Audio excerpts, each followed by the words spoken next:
Hello दोस्तों, मेरा नाम रोहित और स्वागत है आपके अपने यूट्यूब चैनल बेसिस सेंटर में। तो आज हम बताने वाला है BBMQ या तो फिर कोई भी और यूनिवर्सिटी जिसका सिलेबस मैच करता है सेमेस्टर 6 पॉलिटिकल साइंस कोर 13 का। इसके पहले मैंने इंपॉर्टेंट क्वेश्चन और इसका एक वीडियो व्यवहारवाद के बारे में मैंने बता रखा। अगर व्यवहारवाद को नहीं देखें तो सबसे पहले उस वीडियो को देखें, क्योंकि जब तक व्यवहारवाद नहीं समझ आएगा, मैं वादे के साथ कह सकता हूँ ये आपको उत्तर व्यवहारवाद नहीं समझ आएगा। हालांकि उत्तर व्यवहारवाद एक बहुत ही इंटरेस्टिंग टॉपिक है, बहुत ही मजा आएगा पढ़ने में, ठीक है, समझ में आ जाएगा बहुत ईजिली तरीक़ा से।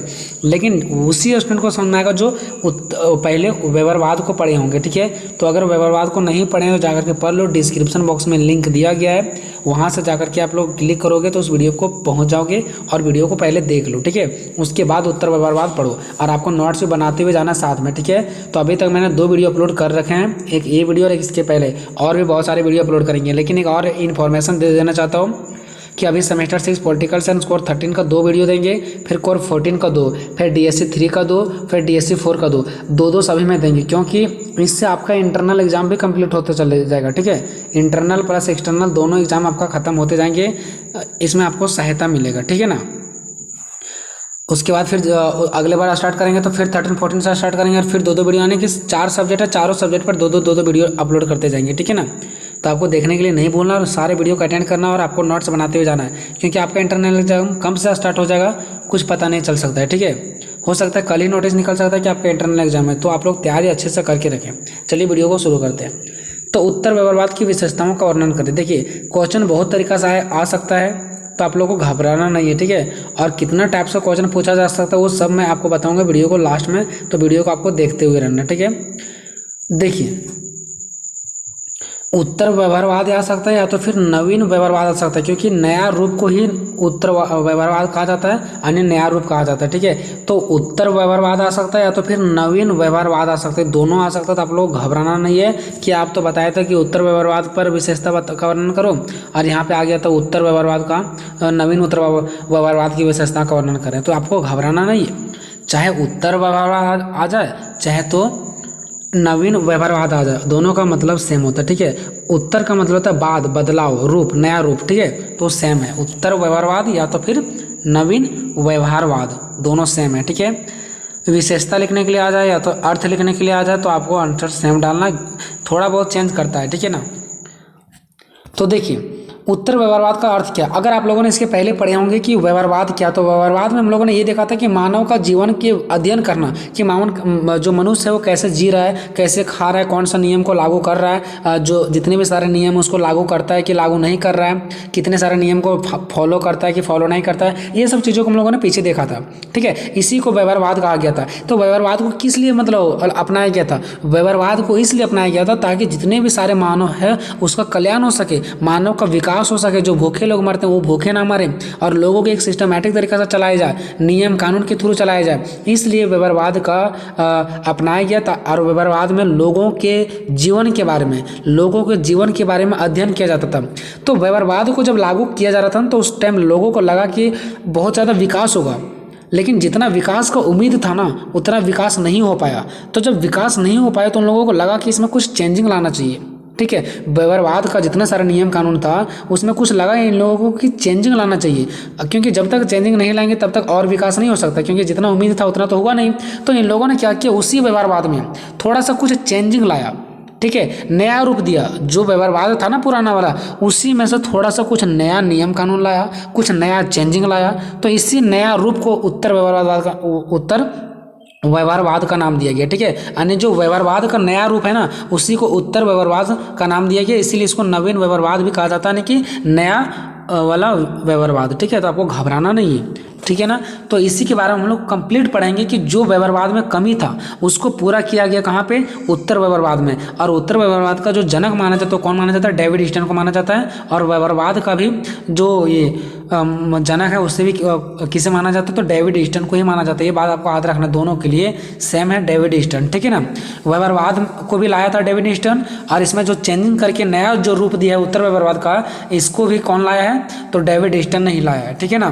तो कंप्लीट अब इस वीडियो को मैं देखता हूँ। देखिए, उत्तर व्यवहारवाद का अर्थ। तो उत्तर व्यवहारवाद को नव व्यवहारवाद भी कहा जाता है। यह व्यवहारवाद का अगला चरण है, यह व्यवहारवाद का अगला चरण है एवं संशोधित रूप है। समझ गए ना आप लोग कि जो व्यवहारवाद का जो अगला चरण यानी कि आगे जो हुआ है ना काम, यानी व्यवहारवाद के बाद जो काम हुआ है वो अगला चरण है, और संशोधित रूप है यानी कि व्यवहारवाद में जो संशोधन किया गया था, जो नया नया चीज़ें लाया गया था, वो उसी को बोला गया नवीन व्यवहारवाद या तो नव व्यवहारवाद या तो उत्तर व्यवहारवाद, तीनों में से कुछ ही बोल सकते हो, ठीक है ना।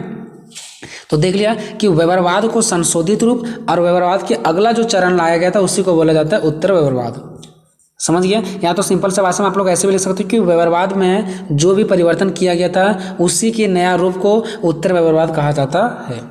नेक्स्ट देखिए, उत्तर व्यवहारवाद का प्रतिपादन डेविड ह्यूस्टन ने वर्ष 1969 में यानी 1969 में अमेरिकन पॉलिटिकल साइंस एसोसिएशन, जिसको APS भी बोला जाता है, ठीक है, की बैठक में इसकी घोषणा की थी। यानी कि उत्तर व्यवहारवाद का जो प्रतिपादन था वो डेविड ह्यूस्टन ने किया था, और इसका कब किया था तो 1969 में किया था, ठीक है ना।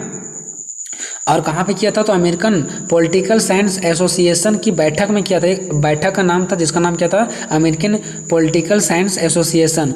और कब हुआ था तो 1969 में हुआ था। इस बैठक में ही इसने घोषणा किया था उत्तर व्यवहारवाद के बारे में। इनका कहना था, इस भाषण वहाँ पे दिया था और कहा था कि व्यवहारवाद उतना तरक्की नहीं कर पाया जितना तरक्की हम लोगों ने चाहा था। हम लोगों ने सोचा था ये बहुत ज़्यादा तरक्की करेगा लेकिन नहीं कर पाया, इसलिए हम इसको ख़त्म नहीं कर रहे हैं, व्यवहारवाद को ख़त्म नहीं कर रहा, बल्कि इसमें कुछ नया चेंजिंग ला रहे हैं जिसका नाम होगा उत्तर व्यवहारवाद। इसने खोल करके बोला वहाँ पे, ठीक है।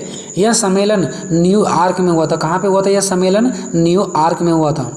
इसकी अध्यक्षता डेविड ह्यूस्टन ने की थी। इस बैठक में ह्यूस्टन ने यानी डेविड ह्यूस्टन ने व्यवहारवाद की कमियों को उजागर किया कि जो व्यवहारवाद में जो कमी रह गया था ना उसको उजागर किया, और संशोधन के रूप में उत्तर व्यवहारवाद का नारा दिया। और उसको संशोधन किया और किसका नारा दिया? उत्तर व्यवहारवाद का नारा दिया, ठीक है। तो बहुत इजीली आपको बहुत आराम से समझ में आ जाएंगे, ठीक है ना।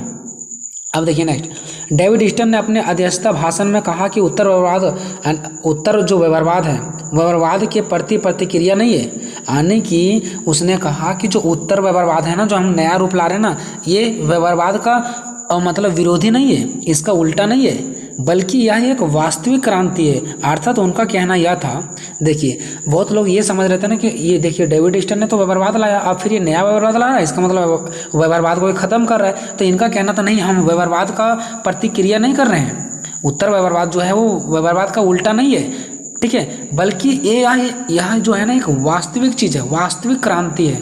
और व्यवहारवाद में हम लोग चेंजिंग ला रहे हैं वास्तविक तरीका से, सही तरीका से, गलत नहीं कर रहे हैं। व्यवहारवाद में हम लोग नए अच्छे तरीका से क्रांति ला रहे हैं और वही व्यवहारवाद में कुछ चेंजिंग ला रहे हैं जिसका नाम है उत्तर व्यवहारवाद। आप लोग को ये नहीं समझना है कि उत्तर व्यवहारवाद व्यवहारवाद के खिलाफ था, ये अपना जनता को बता रहा था, ठीक है। अर्थात उनका कहना यह था ना, क्लियरली समझ जाओ, अर्थात उनका कहना यह था कि व्यवहारवाद का खंडन नहीं कर रहे हैं हम लोग, बल्कि उसे एक कदम आगे बढ़ा रहे हैं, यानी व्यवहारवाद में कुछ संशोधित किए गए हैं, क्योंकि व्यवहारवाद उतना सफल नहीं हो पाया जितना कि अपेक्षा किया गया था। इसलिए डेविड ह्यूस्टन का कहना था लोगों के सामने कि हम क्या कर रहे हैं, व्यवहारवाद को खंडित नहीं कर रहे हैं, उसको खत्म नहीं कर रहे हैं, बल्कि उसमें कुछ हम संशोधित रूप ला रहे हैं, उसमें कुछ हम नया चीज़ ला रहे हैं जिसका नाम नवीन व्यवहारवाद यानी कि ये उत्तर व्यवहारवाद का नाम दिया गया है। अब देखिए, उत्तर व्यवहारवाद के दो प्रमुख लक्षण थे। उत्तर व्यवहारवाद के दो प्रमुख लक्षण थे, एक कार्य और एक प्रासंगिकता, ठीक है। उत्तर व्यवहारवाद के दो प्रमुख लक्षण थे। जैसे हम लोग को क्या होता है, हम लोग कोई भी चीज़ों को चेंजिंग लाते हैं, क्या बोलते हैं, आज से हम लोग को दो नियम करना है, एक लोगों को देखभाल करना है और दूसरा कि उनका विकास कैसे किया जाए। तो आज से हम लोगों को दो बात हमेशा समझ के चलना है। ऐसे होता है ना, बहुत लोगों का ऐसे भी होता है कि मान लो कि कोई बाइक से गिर जाता है, तो हम लोग क्या कहते हैं, आज से हम लोग को दो चीज़ें समझ के चलना है, अब से धीरे चलना है और ज़्यादा एटीट्यूड नहीं दिखाना है। ऐसे ही उत्तर व्यवहारवाद, जब व्यवहारवाद का नया रूप दिया गया उत्तर व्यवहारवाद, तो लोगों को लगा कि कुछ तो करना ही चाहिए। तो इसका दो प्रमुख लक्ष्य था। क्या लक्ष्य था? दो प्रमुख, एक कार्य और एक प्रासंगिकता, ठीक है। तो ये आपको याद रखना है। चलिए उसके बाद नेक्स्ट देखिए, उसके बाद एक लाइन का गैपिंग छोड़ना है आपको और यहाँ पे लिखना है कि रॉबर्ट डॉल ने, देखिए जो डेविड ह्यूस्टन था वो अलग था, अब रॉबर्ट डॉल ने व्यवहारवाद संबंधित निबंध में व्यवहारवाद को एक विरोध की संज्ञा दी थी। देखिए जो रॉबर्ट डॉल ने था वो व्यवहारवाद संबंधित निबंध में उसने एक निबंध था जिसमें क्या किया था, व्यवहारवाद को एक विरोधी की संज्ञा दी। किसको? व्यवहारवाद को, नवीन व्यवहारवाद को नहीं बल्कि व्यवहारवाद को एक विरोधी की संज्ञा दी थी और कहा था कि राजनीतिक विज्ञान में व्यापक होकर व्यवहारवाद धीरे धीरे अपने स्वाभाविक मृत्यु को प्राप्त कर लेगा। मतलब उनका कहना ये था ना कि राजनीतिक विज्ञान में व्यापक होकर के, यानी जो व्यवहारवाद है ना वो बहुत ज़्यादा व्यापक होकर के, बहुत ज़्यादा फेमस होकर के धीरे धीरे ये क्या हो जाएगा, इसका मृत्यु हो जाएगा, यानी धीरे धीरे खत्म हो जाएगा। ठीक है, क्योंकि उस टाइम फिर व्यवहारवाद को लोगों को पसंद नहीं होने लगा, इसलिए सारे लोगों ने इसका विपक्ष में आंसर देना स्टार्ट कर दिया कि व्यवहारवाद एक ऐसा समय आएगा जिस टाइम व्यवहारवाद अपना आप खत्म हो जाएगा। और डॉल की यह भविष्यवाणी, डॉल की मतलब क्या, रॉबर्ट डॉल की यह भविष्यवाणी पूर्णतः सत्य साबित हुआ। क्यों सत्य साबित हुआ? क्योंकि व्यवहारवाद धीरे धीरे खत्म होने लगा, जो कि इसने बात बहुत पहले बोल दिया था कि कभी ना कभी व्यवहारवाद जो है वो खत्म हो जाएगा, और वही बात आया कि जो इसका भविष्यवाणी था वो सही निकल गया और व्यवहारवाद जो हुआ वो खत्म हो गया। व्यवहारवादी आंदोलन क्रांति के रूप में नहीं रह गया, यानी उनका कहना था कि जो व्यवहारवादी आंदोलन है ना वह एक क्रांति के रूप में नहीं रह गया। क्रांति मतलब समझ रहे ना, जिसका होता है बहुत बोलचाला, जैसे कोई भी चीज़ बहुत ज़्यादा फेमस होता है ना, बहुत ज़्यादा वो मतलब ट्रेंडिंग में चलता है, तो वही उसी को बोलते हैं यहाँ पे क्रांति। ठीक है, तो उनका कहना था कि ना व्यवहारवादी आंदोलन जो है ना वह एक ट्रेंडिंग में अब नहीं रह गया, मतलब उसका क्रांति के रूप में अब नहीं रहा है, उस मतलब धीरे हो गया, शिथिलन हो गया है, शांत हो गया। ठीक है, व्यवहारवादी क्रांति को कड़ी चुनौती का सामना करना पड़ा। देखिए अब क्या हुआ, जो व्यवहारवादी के जो लोग थे उसको कड़ी मेहनत करना पड़ा। क्यों? क्योंकि व्यवहारवादी में कुछ नया चेंजिंग लाना था, क्योंकि अगर व्यवहारवादी को छोड़ देते तो वहीं खत्म हो जाता, क्योंकि वो मानव को ज़्यादा विकास नहीं कर पा रहे थे, इसलिए व्यवहारवादी को एक नया व्यवहारवादी बनाना बहुत ज़रूरी था। इसलिए जो उसमें लोग शामिल था ना उसको बहुत ज़्यादा चुनौती का सामना करना पड़ा, और कड़ी चुनौती देने वाले में सबसे ज़्यादा जो कड़ी चुनौती दिया वो कौन दिया था? डेविड ईस्टन का नाम आता है। ठीक है, यानी विशेष रूप से महत्वपूर्ण है। कौन? David Easton. फिर व्यवहारवाद की इस कड़ी चुनौती को डेविड ईस्टन ने उत्तर व्यवहारवाद की क्रांति की संज्ञा दी है। फिर डेविड ईस्टन ने कहा कि जो ये कड़ी का मेहनत है ना वो क्या है, हमारा उत्तर व्यवहारवाद है, क्योंकि लोग किस लिए कड़ी मेहनत कर रहे थे? उत्तर व्यवहारवाद के लिए मेहनत कर रहे थे, तो वही कड़ी मेहनत को डेविड ईस्टन ने उत्तर व्यवहारवाद की क्रांति की संज्ञा दिया। ठीक है, तो यहाँ तक आप लोगों ने देख लिया कि संज्ञा दिया। उसके बाद देखिए यहाँ पे देखिए डेविड ईस्टन के मतानुसार, अब डेविड ईस्टन ने क्या कहा वो देखिए। डेविड ईस्टन ने उत्तर व्यवहारवाद का लक्ष्य राजनीतिक विज्ञान को नई दिशा देना है। डेविड ईस्टन के मतानुसार, क्योंकि आप लोग पहले भी पता है उत्तर व्यवहारवाद का लक्ष्य यह था कि राजनीतिक विज्ञान को एक नई दिशा देना था तथा प्राचीन परंपराओं को अपनाकर, प्राचीन मतलब पुराने परंपराओं को अपनाकर उनमें कुछ जोड़ना था। पुराने परंपराओं को खत्म करना नहीं था बल्कि उनको अपना करके उनको भी लागू करना, उनमें से कुछ और जोड़ना है। ठीक है, तो डेविड ईस्टन ने उत्तर व्यवहारवाद की निम्नलिखित 7 विशेषताओं का उल्लेखन किया, क्योंकि डेविड ईस्टन का क्या मानना था कि व्यवहारवाद में कुछ नया चेंजिंग लाएंगे और उसको हम नवीन व्यवहारवाद बनाएंगे, यानी कि एक नया व्यवहारवाद बनाएंगे। तो उसके लिए उन लोगों ने बहुत सारा तरीका अपनाया, तो उसमें डेविड ईस्टन ने 7 तरीका को दिया, टोटल 7 विशेषताओं बताया। ठीक है, तो क्वेश्चन में कभी कभी ये भी दे देता है कि डेविड ईस्टन के 7 विशेषताओं का वर्णन करें, तो भी आपको आंसर यहाँ से लिखना जहाँ से मैं बता रहा हूँ अभी। ठीक है, या तो क्वेश्चन आ सकता है कि नवीन तो फिर उत्तर व्यवहारवाद की विशेषताओं का वर्णन करें, तो आप इस वीडियो को देख ही रहे हैं। और अगर इस टाइप से क्वेश्चन आ जाता है कि डेविड ईस्टन के 7 विशेषताओं का वर्णन करें, जो उसने 7 विशेषता दिया था, 7 बात कहा था, तो उसके बारे में आपको यहाँ से चर्चा कर देना। ठीक है, जो कि हम यहाँ पे पॉइंट दे रहे हैं, देख सकते हैं यहाँ पे जो 7 पॉइंट यहाँ पे दिए हैं। ठीक है ना, चलिए, तो या तो डेविड ईस्टन के 7 विशेषताओं को लिखने के लिए आएगा, या तो फिर उत्तर व्यवहारवाद की विशेषताएं, क्योंकि डेविड ईस्टन ने जो विशेषता दिया था वही है उत्तर व्यवहारवाद की भी विशेषता। ठीक है ना, क्योंकि ये जो 7 विशेषता दी है वो किससे रिलेटेड है? उत्तर व्यवहारवाद से रिलेटेड है। ठीक है ना, चलिए, तो पहला क्या था? परिविधि से पहले तथ्य। परिविधि से पहले तथ्य, तो आप सभी को मैं बता देना चाहता हूँ कि परिविधि का मतलब क्या होता है और तथ्य का मतलब क्या होता है। ठीक है, तो परिविधि का मतलब होता है ना कला, कार्य करने की विशेष विधि, तकनीकी। ठीक है ना, कार्य करने की विशेष विधि यानी तकनीकी। तो परिविधि का मतलब क्या हो गया? तकनीकी। और जो तथ्य है ना उसका मतलब होता है प्रमाण द्वारा साबित करना, यानी कि तकनीकी से पहले प्रमाण द्वारा साबित करना।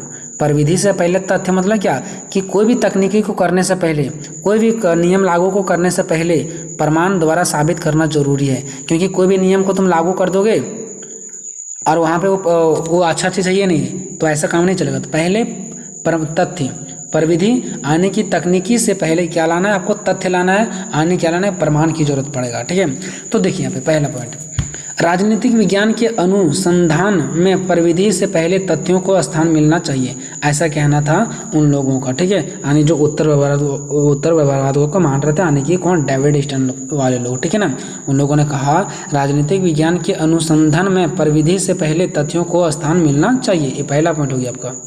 चलिए, अब शायद आप लोग को ये कन्फ्यूजन हो रहा होगा कि राजनीतिक विज्ञान के अनुसंधान क्या है। ये अनुसंधान क्या है? तो अनुसंधान वैसा क्षेत्र होता है जिस क्षेत्र में ज्ञान की खोज किया जाता है। ठीक है, जिस भी क्षेत्र में ज्ञान का खोज किया जा रहा है। तो यहाँ पे पहला पॉइंट में कहा गया प्रविधि से पहले तथ्य, यानी कोई भी काम को करने से पहले प्रमाण की जरूरत है। यानी कि राजनीतिक विज्ञान के जिस भी क्षेत्र में काम चल रहा है वहाँ पे सबसे पहले तथ्यों का जरूरत है। तो अनुसंधान मीन्स होता है वैसा क्षेत्र जहाँ पे काम किया जा रहा है। ठीक है, आगे बढ़ाने के लिए, विकास करने के लिए। ठीक है ना, तो यहाँ पे कहा गया कि जिस भी क्षेत्र में काम चल रहा है वहाँ पे प्रविधि से यानी तकनीकी लगाने से पहले आपको तथ्य का स्थान मिलना चाहिए, यानी कि प्रमाण के स्थान मिलना चाहिए। ठीक है। दूसरा, सामाजिक परिवर्तन पर बल। उत्तर व्यवहारवादियों के अनुसार, उत्तर व्यवहारवादियों मतलब क्या, जो उत्तर व्यवहारवाद के लोग थे। उत्तर व्यवहारवादियों मतलब क्या, जो उत्तर व्यवहारवाद के लोग थे।